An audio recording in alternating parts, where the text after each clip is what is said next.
Humba tayo for today's video. Yes guys, manghimo ta og humba guys no. Kini siya nga humba is humbang Bisaya, recipe sa akong mama. So pinakauna ako na siyang gipakupsan diha. Pakupsan jud na siya kay para mawala ang sumol-sumol, mga tanggal ang katambok.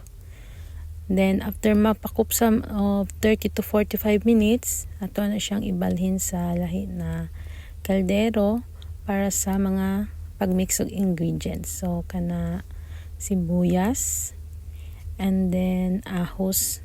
So wala na siya ginagisa, no, dili siya ginagisa.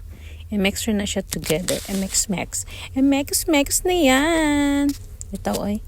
Then next, after sa mga lamas kay kani siya banana blossom, kung sa Bisaya pa bulak sa saging nga pinauga. Then duha ka latang black beans. So di ko mukha na ng black beans pero ganahan ako siya kay may pinaka main ingredients. Then magic sarap gamay, black pepper. Yes, black pepper kinahanglan na siya no kay para halang-halang.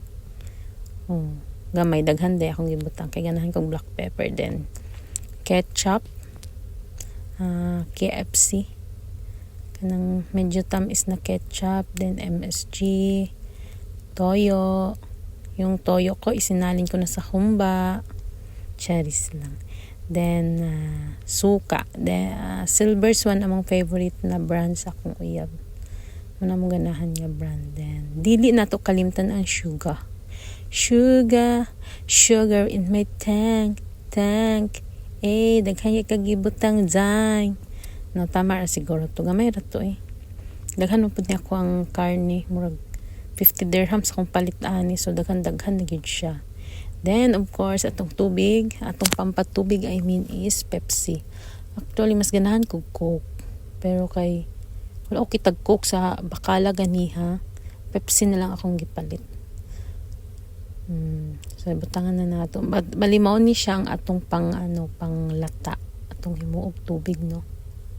Mao ni siya. So Pepsi.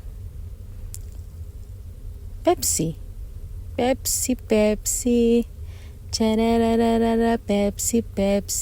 And then ito na nang imekos-mekos kay tapos na. Mura itong tanan ingredient. Wala na ko siya butang igluya kay hindi ko ganahan kay igluya oy. Gibutangan ako siya asin siya kay murag feeling na ko tab. Ang gamay ra mo gud to kung gibutang nga toyo no. Then i-low fire nato lang na siya kay para dili masunog. Kay nabiya siya Pepsi o sugar, so nay posibilidad na masunog. Then okay na siya. Takluban kay para dili adto og ipis kay kini among kusina daghang kay ipis, charis lang. Then 1 hour siguro niya na pakulo na ako. Mo niya for 1 hour na pakulo mo na ni siya mo nang hitsura. Hinay ra kay akong kuan ana. Kalayo kay dili siya pwede kusgan kay masunog lagi ang ilalom. Then after 2 hours mo na hitsura. No? Mo na siya. Gamay na lang kulang. Actually luto na siya pero galing lang daghan pa siya sabaw. Kung gusto man gud walay sabaw. And taran! Mo na ni siya guys. Mo na ni ang humba ala Bisaya. Charis lang. Thank you for watching. Bye!